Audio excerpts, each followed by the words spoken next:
Comienza el espacio donde padres e hijos adolescentes encuentran un lugar para entenderse, compartir y crecer juntos. Exploramos el fascinante mundo de la adolescencia, ese paso tan importante de la juventud hacia la adultez, desde las relaciones familiares y las dinámicas de las familias actuales, hasta lo último en neurociencia y tendencias sociales que influyen en nuestras vidas. Esto es Juventud, Divino Tesoro, junto a Diego Montt.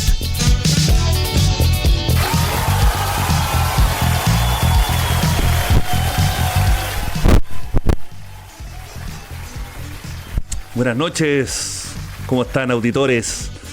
Aquí estamos nuevamente en una noche de verano junto a nuestra querida Adriana Velasco Sandón, ya, nuestra invitada de hoy.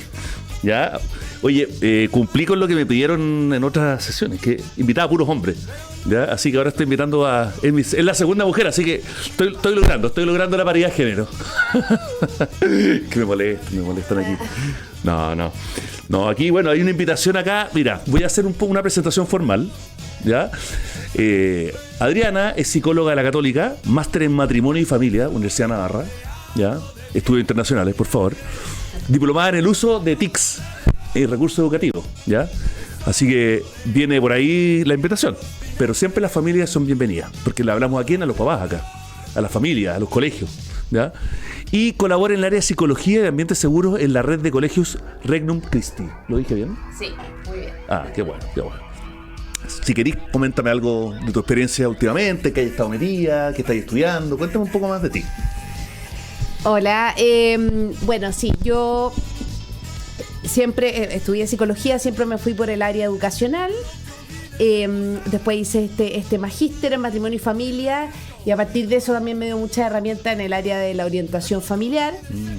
Fue desde ahí que yo, trabajando en una universidad, la Universidad de los Andes, empecé a meterme en este mundo de las redes sociales, de las tecnologías, enfocado en el uso como en tiempos de ocio, más que dentro de la sala.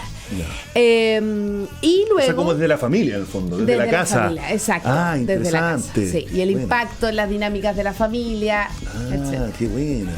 Así que, y bueno, también siempre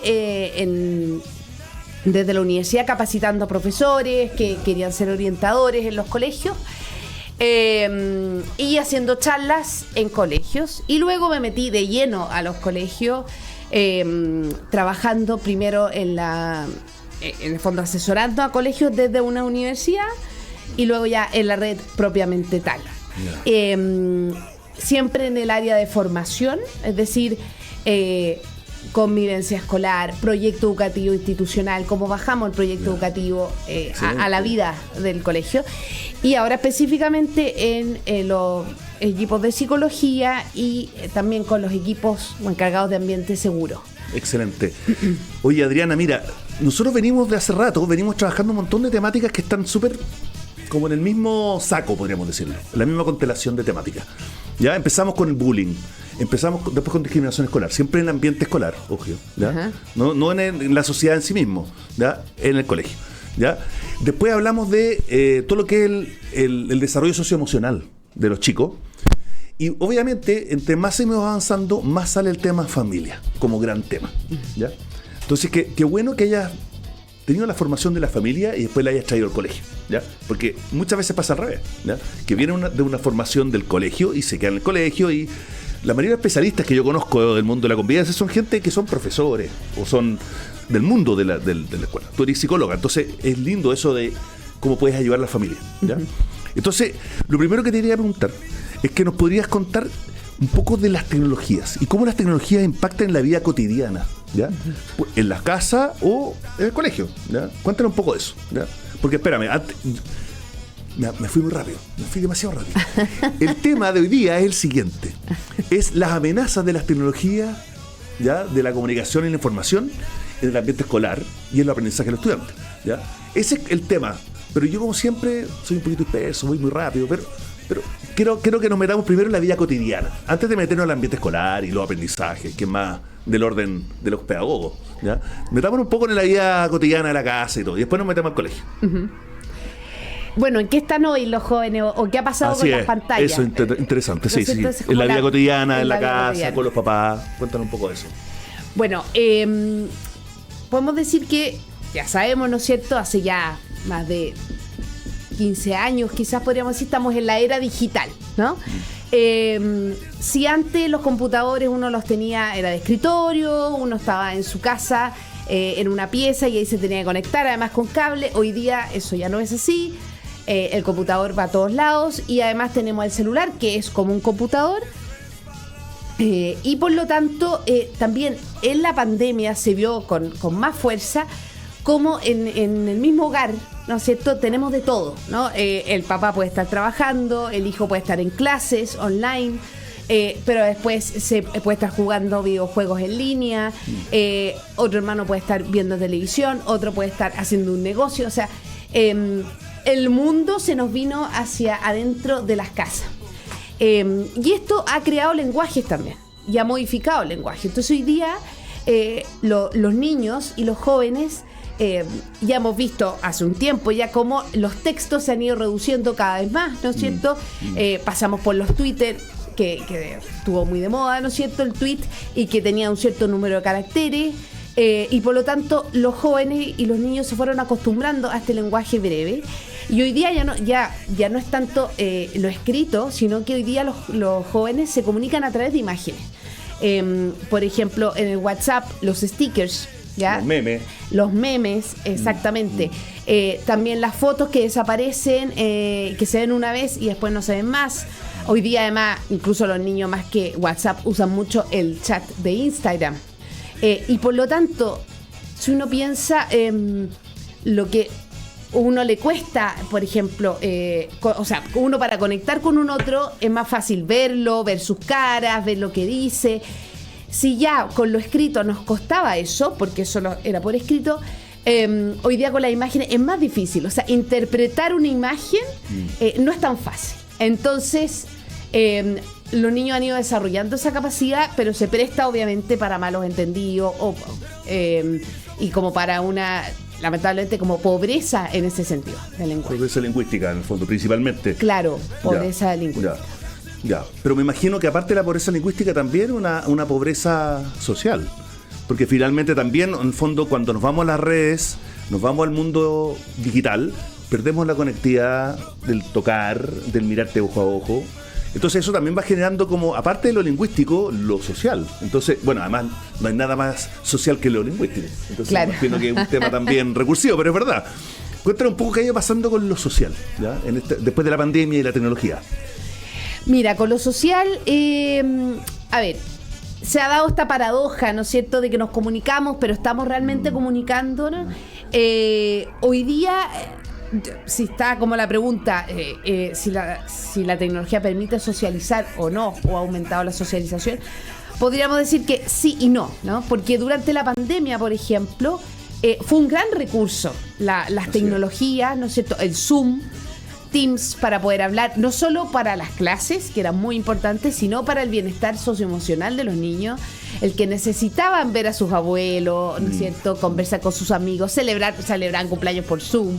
Eso fue clave para la pandemia, para ese momento en particular. Sin embargo, no nos podemos quedar solo en eso, ¿no?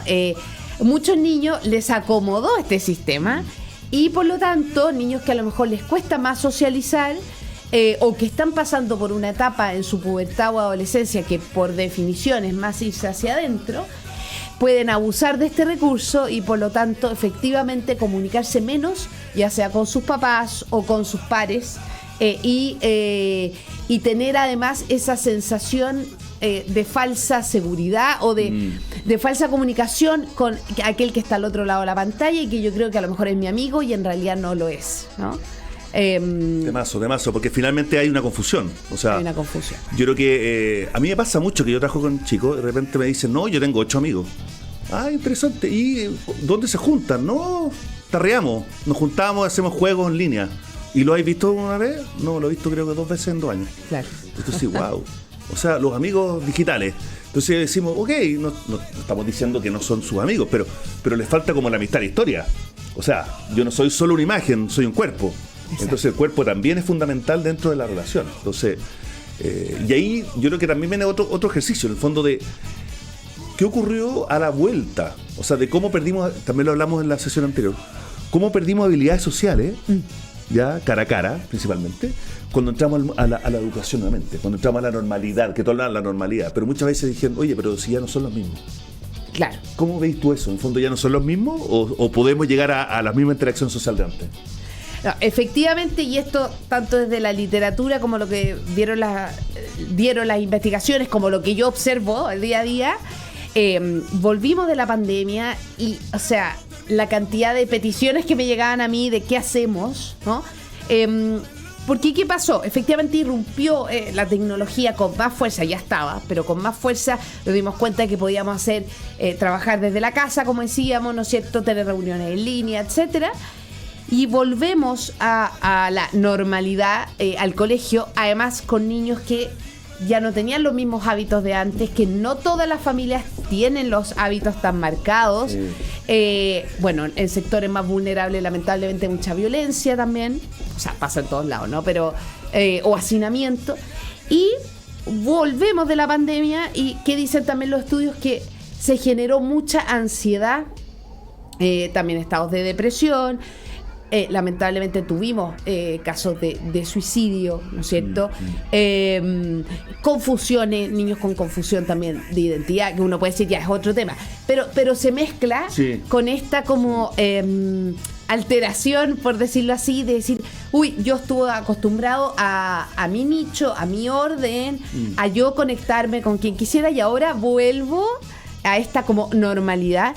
Y los profesores me decían, como que no respetan las reglas, les cuesta más empatizar. En la casa a lo mejor estaban con polerón y capucha, o sea, y gorro. Como que perdieron los códigos sociales. Se perdieron, claro, les costó. Se perdieron las los normas códigos. de educación, como que se fue perdiendo porque uno está acostumbrado todo el día, pero lleváis 2 años y ya no saludáis a tu papá todos los días.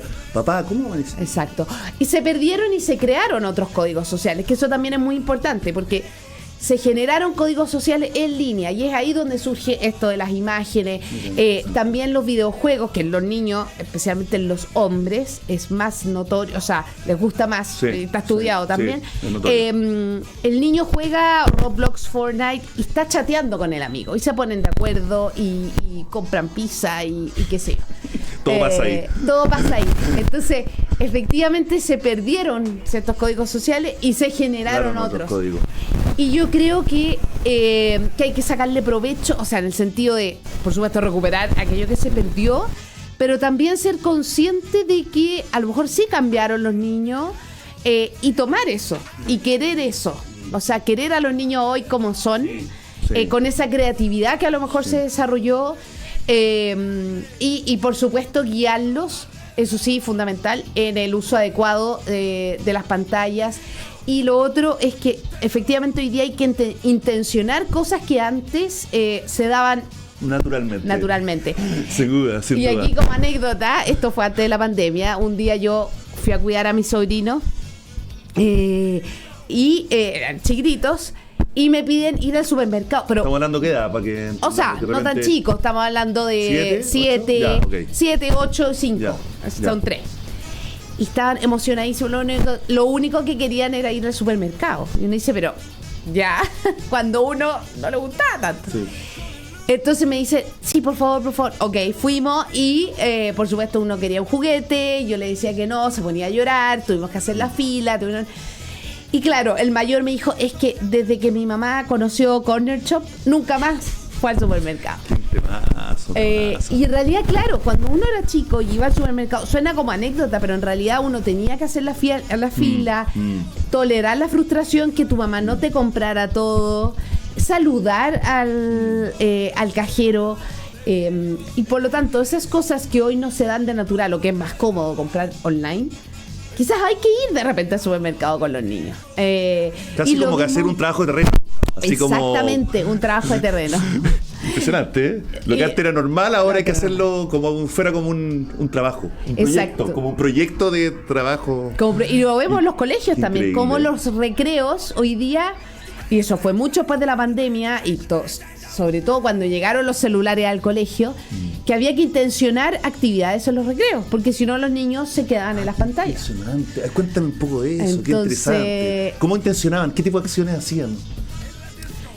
A ver, bueno, desde las actividades clásicas que todos hemos pasado, las semanas del colegio, semana de alianza, ¿no es cierto? Pero también desde deporte, ok, hoy día vamos a jugar voleibol y vamos a hacer campeonato aquí y allá, traer a lo mejor cosas que antes no había tanto en los colegios, como campeonatos de ajedrez, y que de repente... súper bueno, porque no todos los niños son buenos para el deporte. Más creativo. Más creativo, efectivamente. Más creativo. Y buscar el interés de cada uno. Sí, claro, y generar esos espacios de socialización entre los niños. O también, hoy día están los famosos test de la amistad. No sé si los conocen. No, me interesa. Que sobre todo, para mi hija, sobre todo. Para las niñitas, sobre todo. Y en edades que están formando su grupo de amigas, como primero básico, segundo, tercero. Se organiza, la profesora jefe intenciona y organiza test en casas de niñitas donde no necesariamente son amigas. Y en el fondo la mamá les prepara, qué sé yo, y van y tienen que ir jugar, etcétera, ¿no? Socializar. Entonces, qué interesante. Se intenciona algo que eso también es positivo. Sí, ¿no? sin duda. Que sin ya duda. no es como la ley del más fuerte, pero hay que intencionar. Y hoy día a los niños les cuesta más empatizar. Yo creo que esa es la gran frase, intencionar. ¿Cómo podemos intencionar para que los chicos puedan salir de ese lugar que es el... Porque finalmente, vamos a decirlo con unas palabras, se normalizó el espacio virtual. Exacto. Y al revés, el espacio no virtual ya no es el normal, entonces hay que intencionarlo. Hay que intencionarlo. Entonces, y generar ese continuo, ¿no? Porque tampoco podemos negar el espacio virtual. Hay que compartir, o sea, hay que interactuar, hay que interactuar. Traer de acá para allá y hacer las transferencias necesarias para la educación. Exacto. Sí. Oye, qué interesante. De este tema podría hablar mucho rato. Pero tenemos una pauta, ¿ya? Y una pregunta muy importante. ¿Me podrías definir los hábitos de uso de tecnologías entre los niños, los adolescentes escolares y los universitarios? ¿Podríamos hacer una diferenciación o igual en todos los casos? Entre los niños, los adolescentes en colegio. En colegio. Y los universitarios. Muy buena pregunta. Y aquí yo también lo digo bastante en las charlas, que es importante mirar, aquí viene la parte de psicóloga, la etapa del ciclo vital en la cual está tu hijo. Porque eso marca el interés que el niño tiene en una pantalla, ¿ya? Por ejemplo, yo tengo un niño que va a cumplir 2 años ahora, y yo siempre en el iPad le pongo música, o si no en el celular, lo tengo siempre con música. Entonces para él la pantalla es esa música, y de repente por supuesto lo toca y se prende, entonces como que él ve ese color, ¿no es cierto? Y por supuesto que quiere el celular, yo no se lo paso, pero a él no le atrae ni la red social, obviamente, ni le atrae los colores, le atrae la música, ya le atrae el tocar, otros estímulos. Sí. Entonces cuando vamos pasando hacia preescolar, efectivamente los niños les atraen esos estímulos visuales, y lo mismo pasa con los dibujos animados, ¿no? Que si uno se fija, los dibujos para niños chiquititos son de colores mucho más simples, no hay tanta tridimensionalidad, es mucho más simple, ¿no? Y a medida que van creciendo los niños, se ponen además más rápido los monos animados. Bueno, lo mismo pasa en las pantallas, digamos, como el computador, iPad, etcétera. Entonces, en preescolar, efectivamente, el niño le motiva los colores, la música, el poder agrandar con los dedos, ¿no es cierto?, los sentidos. Y a lo mejor algún juego para niños chiquititos también le va a interesar. Pero desde esa área. ¿Más interactivo o más plano? Cuando son más planos. No, más plano. Más plano. Y después más interactivo. Exacto, porque además ellos todavía no son creadores digitales. Es más plano. Sí. Vamos pasando hacia la niñez, es decir, vamos pasando a la etapa escolar, o sea, entre los 7 y los 11 años.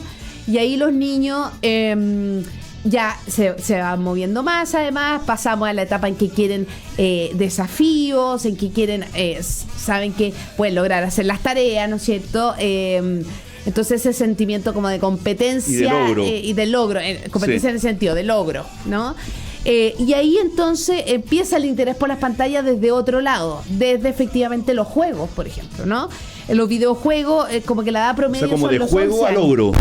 Como que antes era puro juego. Exacto. Ya. Claro, ahora juego a logro. Y no solo a logro, sino que a reglas, ¿no? Es la edad en que a los niños les gustan los juegos de mesa. Porque les gusta la regla, les gusta, y además lo que dice el profesor es ley, cuando son chiquititos. Entonces, viene desde ahí, ¿no? Y ahora los niños además socializan más. Cuando son más chicos, es su mundo, ¿no? Son egocéntricos. Cuando ya estamos en la primera, o sea, entre la edad escolar, digamos, ya quieren jugar con otros, hacer cosas en equipo, etcétera. Y luego, por supuesto, viene ya la pubertad, donde empieza el interés social. Entonces, los niños todavía siguen como en videojuegos, pero ya quieren armar panoramas. Las niñitas además les interesa mucho el cómo se ven. Entonces, las redes sociales son muy atractivas porque te generan... Imagino que la mujer es más Instagram y el hombre es más videojuego, ¿no? Exactamente. Sí. Después se va nivelando, pero obviamente también hay mujeres que le gustan los videojuegos. A lo mejor aquí hay una que dice, pero si a mi hija le encantan los videojuegos, por supuesto. Sí. Pero se da más eso, porque el hombre, en el fondo, este sentido de logro, de acción, más acción. Y el otro es más imagen. Y el otro más imagen. Y la niñita entonces los filtros de Instagram. Y otra cosa que se genera, y hay un llamado para los papás, que de repente pueden decir, pero eso yo no me preocupo todavía porque yo no dejo a mis hijos usar redes sociales, ¿no? Hasta que cumplan 13, 14. Ya, ok, pero dos cosas, ¿no? Primero, los videojuegos ya se han transformado en una red social, los que son en línea, porque tú interactúas con 100 personas. Sí. Pero además, aunque no lo dejaras jugar videojuegos, fíjense bien que los niños se empiezan a meter a YouTube y por ejemplo, ven, no sé si te ha pasado, pero ven a personas que juegan en el fondo. Sí, los youtubers que juegan, ya gamers. Ya los gamers. Y les encanta y fascinado. Y uno dice, pero qué atractivo le ven. Además que hablan como español. Y son gritones también. Son gritones, algunos son agresivos. Sí, es verdad. Efectivamente. Es verdad. Y las niñitas les gusta los influencers, ¿no es cierto? Los videos de TikTok. Se meten a Pinterest, les encanta. Sí, Pinterest. Y es claro, es la imagen. Entonces, ahí se va viendo el modo en que se van interactuando con la tecnología por los intereses que tienen. Entonces también se ha visto que en el fondo desde la literatura también, que en la adolescencia, porque son tan atractivas las redes sociales, porque responden al sentido de pertenencia, de tener un grupo. Y de hecho a veces se forman grupos privados, como que y los likes, pues me imagino que el like también es una manera de decir que endorfina de que obviamente lo social le está de placer. O sea, es el sentido, claro, ahí viene el segundo, porque uno es el sentido de pertenencia, el segundo es el ser visto, que es muy de la adolescencia, la necesidad de ser visto. Y tercero, un poco lo mismo, pero que tiene que ver con esta socialización, ¿no es cierto? De estar en el... De ser diferente también. Y de independencia. Esos tres. O sea, por un lado, el pertenecer a un grupo, por otro lado, el ser visto y la independencia, ¿no? Ese mundo donde a lo mejor mis papás no entran, voy generando mis propios códigos. Y bueno, y de ahí vamos pasando hacia el alumno que está saliendo del colegio, que ya está más maduro, pero todavía le falta, y pasamos al universitario, que también estaba, que es una etapa difícil, yo creo, para el mismo joven, porque cree que ya está listo. Y tiene mucha libertad, po. Y tiene cosa mucha que libertad. nunca hubo libertad antes y quería libertad, ahora la tiene. Y por eso es que, ahí vamos a estar después, pero el colegio tiene que formar en eso, porque efectivamente llega una libertad y su cerebro todavía no está completamente maduro, ¿no? Nuestro cerebro termina madurar a los 25 años. Eso quiere decir que nuestras funciones ejecutivas, que regulan la conducta, que nos hacen postergar ciertas gratificaciones, todavía no está listo. Entonces el joven tiene 18, 19 años y no está totalmente maduro. El queque no ha salido del horno, ¿no? Oye, y las TICs podrían ser como, ¿cómo llamarlo? Como que atrasan la función ejecutiva, ¿o no? ¿O no podríamos decir eso? No sé si... No es tan radical. No está tan radical, ya, ok. Pero yo he escuchado que igual la función ejecutiva sí, como que te... perdón. Porque lo que yo he escuchado, ¿ya? Que el fondo de la función ejecutiva y la autogestión van de la mano. Sí, claro. ¿Cierto? O sea, que a la medida que uno tiene más autogestión, las funciones ejecutivas se van mejorando. Pero cuando tú estás en el fondo en las redes sociales, o sea, no te estás autorregulando, más bien te estás metiendo a un mar de estímulos, no autogestión. Ah, claro, lo que pasa es que cuando tú entras, o sea, ahí vienen un poco los riesgos de las redes sociales, como es la adicción. Entonces, cuando uno todavía no desarrolla la función ejecutiva en su totalidad, le cuesta más regularse. Y a uno de adulto le cuesta un montón. Hablar, sí.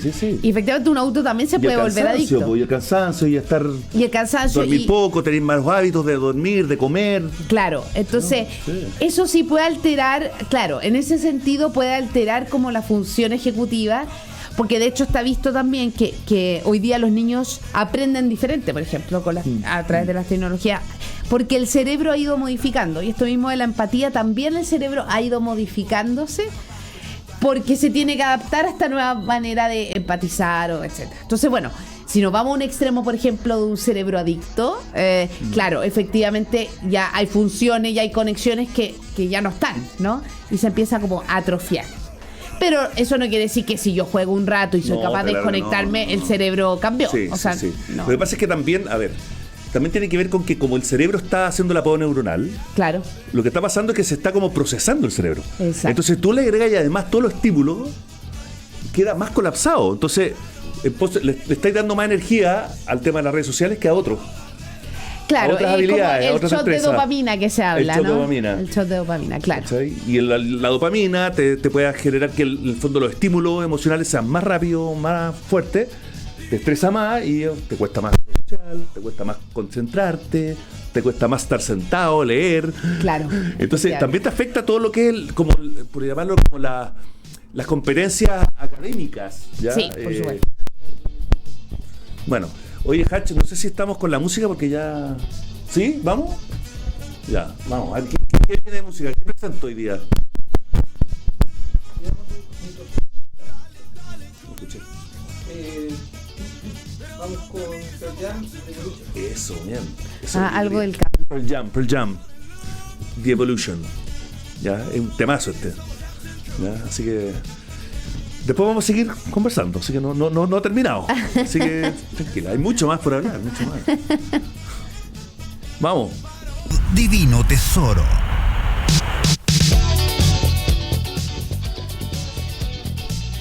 Volvemos entonces con esta conversación que ha estado de lujo. Yo estoy feliz.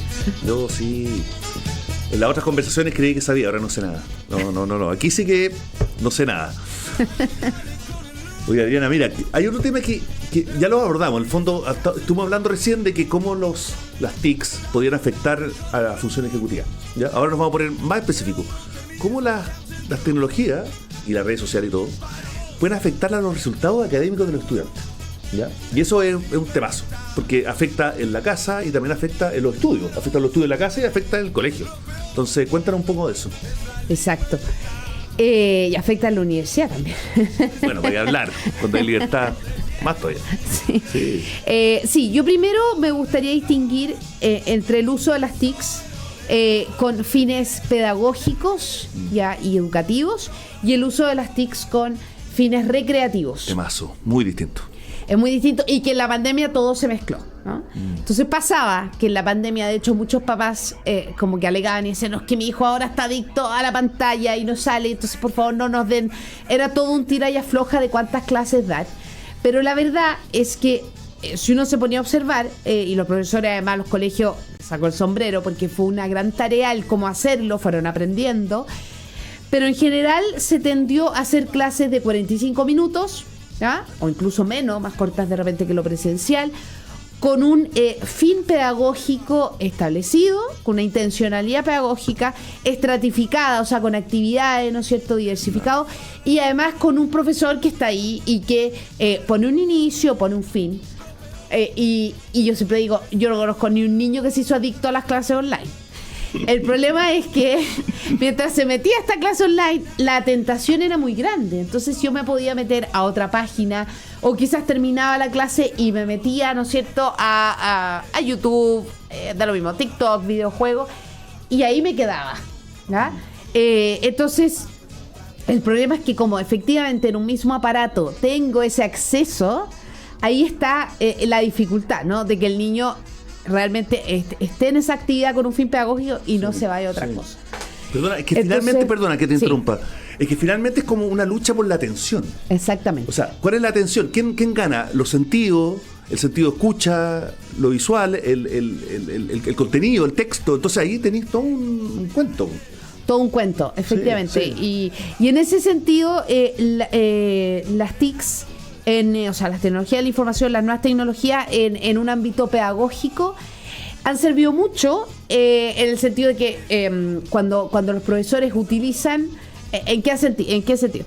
Por ejemplo, incluso a niños con necesidades educativas especiales, ¿ya?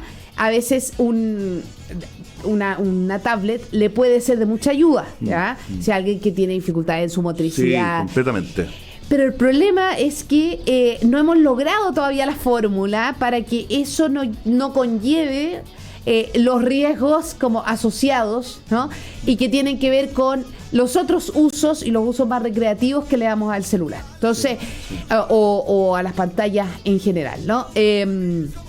Claro, si vemos desde el punto de vista, por ejemplo, de lo que decíamos, las clases online y toda la planificación, además, que tiene que tener una clase online. Yo creo que la lectoescritura fue muy afectada. La lectoescritura fue muy afectada, efectivamente. Sí. Hasta hoy día, ¿no? Que a veces no hay caligrafías, entonces y les cuesta más a los niños.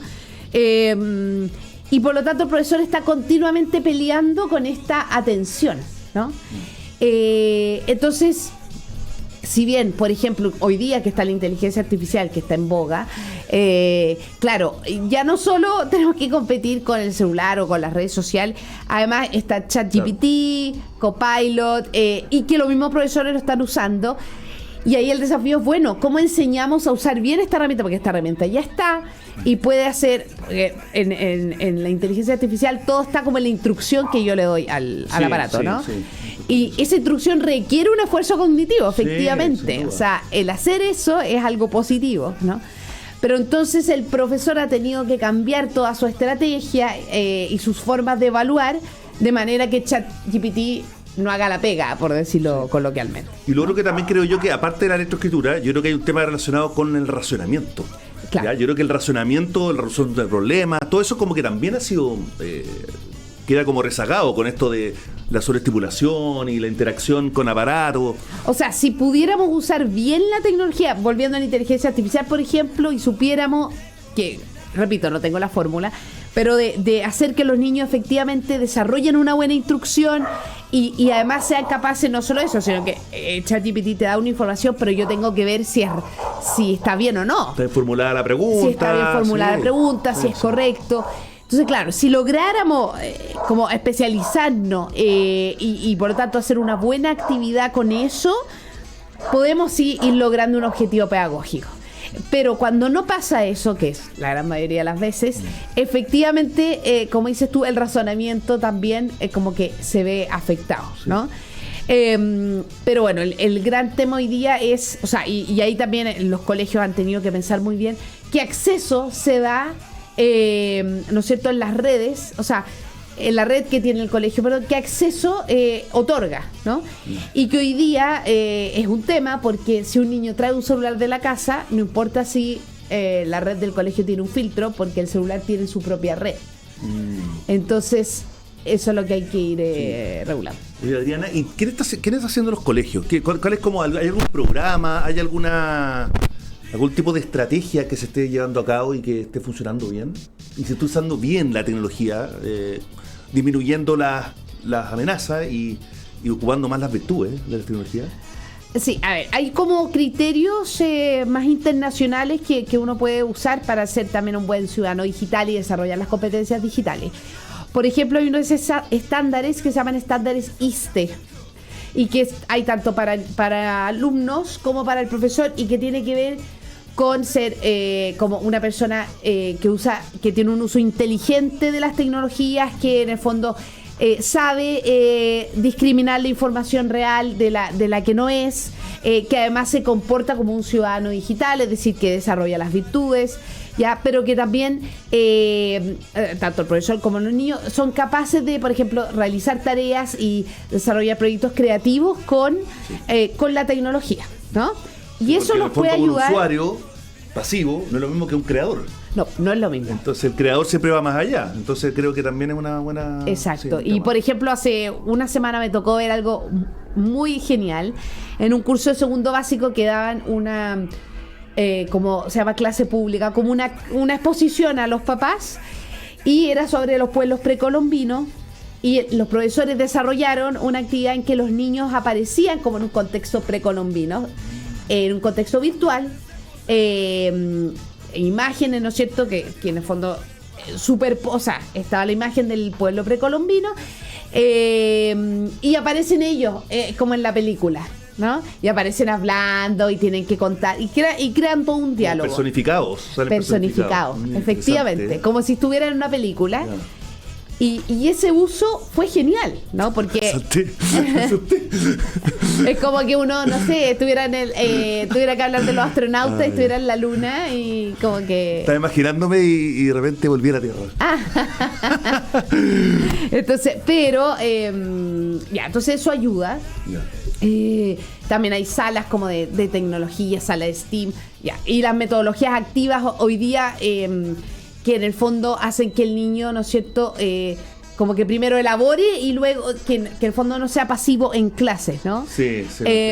O la metodología inversa. Entonces eso ayuda, pero nos queda mucho. Y bueno, lo que están haciendo los colegios, ahí depende. Hay colegios que, por ejemplo, he leído, no sé, no conozco el colegio, pero Alberto Blest Gana, que salió en el Mercurio también. Sí, conoció ese colegio. Y que en el fondo se subió al carro y dijo, aquí tenemos que subirnos, y ha metido además a los profesores en el tema de la inteligencia artificial y utiliza, esto en varios colegios, ¿no? Como estos programas de Kahoot, o de preguntas y respuestas, pero ellos han ido como más allá. Pero también está, y también es válido, ¿no es cierto?, colegios que han tendido a ir hacia atrás, y lo entiendo por el temor, y bueno, y hay todo un tema también de la regulación del uso del celular. Entonces, ahora, yo creo que no es malo en función de que uno tenga muy claro su proyecto educativo. Claro. Pero que si tú tenés claro dónde querés ir, tú de ahí y tú reguláis, y no te dejáis llevar por el sistema, porque finalmente tú puedes ir, voy con todo y voy donde estén todos los desarrollos, está bien, es tu proyecto educativo. Pero si yo tengo otros valores, claro, ocupo según esos valores la tecnología, lo que me sirve, y el otro chao. Entonces yo creo que eso es súper legítimo. Y yo creo que es importante no perder de vista que la tecnología es un medio y no un fin, ¿ya? Como un poco lo que pasó hace muchos años con las pizarras electrónicas, que llegaron a todos los colegios y wow, increíble, y nadie sabía cómo usarlas. Y ahí quedaron y se usaban a mano, ¿no? Mucho, sí.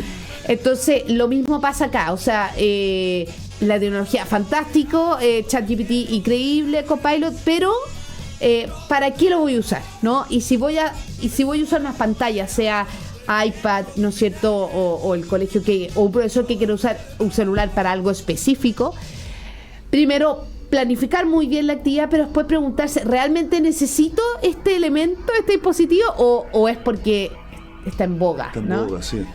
Lo último de la Hatch, me lo que permitir, el último tema. El tema a los papás. ¿Qué le podemos decir a los papás respecto al uso de la tecnología en la casa? ¿Ya?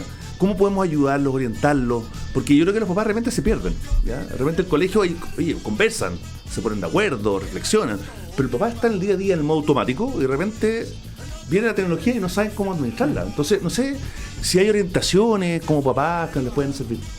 Sí, bueno, y en eso también los colegios son claves, ¿no? Y ahí me faltó decir en la anterior, perdón, voy a ir un poquito hacia atrás, pero que también en esta como regulación, por ejemplo, el uso del celular se ha tendido a que, y eso ayuda también a los papás a decir, a ver, aquí, por ejemplo, depende del colegio, ¿no? Pero hasta octavo básico no pueden traer nada, por ejemplo, o solo si el profesor lo pide, y después tiene que estar guardado en la mochila, aunque eso es aspectos normativos principalmente. Aspectos normativos. Ya. Y eso va ayudando a los papás, pero también lo que ayuda mucho, y eso yendo como al tema de los como de las familias propiamente tal, es que, claro, yo puedo, incluso la Municipalidad de Las Condes ha prohibido los celulares en los colegios, y yo siempre me pregunto, ya, pero ¿qué hago con eso? Porque, ok, lo prohíbo en el colegio, pero en la casa el niño lo tiene, o lo tiene el hermano grande, no importa, pero se va a encontrar con eso, ¿ya? O el celular del papá, y que a veces le llegan imágenes de alto calibre, ¿no es cierto? Y que aparecen. Entonces ahí es muy importante desde el colegio generar esta conciencia en los papás, desarrollar no solo charlas, sino que charlas con un sentido, como un programa de formación de papás. Y en este ámbito, dos cosas. Uno, generar instancias donde los papás conversen con los hijos, pero lo más importante es generar acuerdos. Entonces, primero, generar acuerdos entre los papás muy bueno. No sé si te acuerdas que hace tiempo se generó un grupo de papás de ciertos colegios donde se hablaba el tema del alcohol, las drogas y las fiestas. O sea, como hasta qué edad, por ejemplo, en primero medio, hasta qué horas se van a quedar los niños. En segundo medio. Y se van generando estos acuerdos.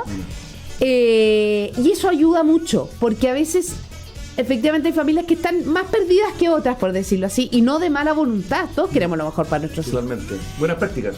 Buenas prácticas. Entonces, totalmente, el generar acuerdos a nivel de colegio o a nivel de generación, digamos, le da un marco al papá en donde moverse. Y luego no nos podemos quedar solo ahí, sino que, ok, ahora vamos al área chica. Entonces, yo contigo, hijo, digamos, fomentar esa conversación y llegar a acuerdos que, ojo, no tiene... Si, poniendo el ejemplo del celular, típica pregunta, ¿no? ¿A qué edad le puedo dar el celular a mi hijo? Es que más que la edad, si bien hay criterios para una edad, ¿no es cierto? Y que ojalá no sea antes de los 14, ojalá después.